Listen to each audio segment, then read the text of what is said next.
As U.S. expats in Mexico, a lot of us keep in touch with what's going on in the U.S. via social media.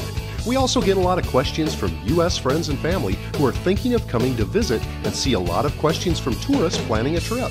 One of the most frequent questions we get revolves around tipping at hotels, restaurants, drivers, and other people while in Mexico. Here are the answers. The first question we get about tipping is always, how much should I tip? The answer varies, but like everywhere in the world, it's up to you how much you tip.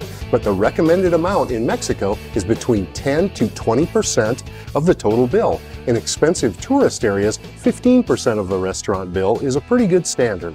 Same for the bartender, spa treatments, massages, barbers, and hairdressers. 25 to 50 pesos per day for hotel housekeeping, 40 to 50 pesos for hotel porters. For a tour guide in a large group, around 100 pesos. For a smaller private tour, 200 to 400 pesos per person.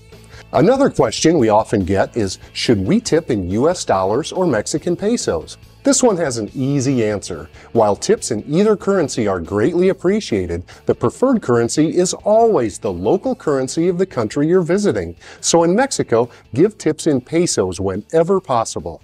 The first problem with tipping in dollars is that those tips require the person who receives them to exchange their dollars to pesos in order to spend them.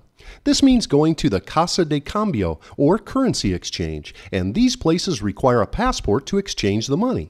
Most of the locals don't have the necessary documentation to do this, and even if they do, they get a less than ideal exchange rate and pay high fees for the exchange. Second, while some banks will exchange dollars for pesos, few service people have bank accounts, particularly bank accounts that they can deposit US dollars into. Third, any businesses that take US dollars are generally large chain stores like Walmart and are few and far between, requiring locals to travel, sometimes great distances.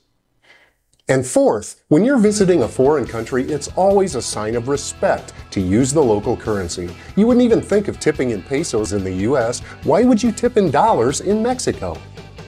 And finally, there may be situations where you may have no choice but to tip in US currency. Maybe you spent all your pesos and only have US dollars. It's okay. These tips are still appreciated, but remember, don't use coins and be sure your dollars are in pristine condition. Mexican law states that legal currency must not be torn, marked, or marred in any way.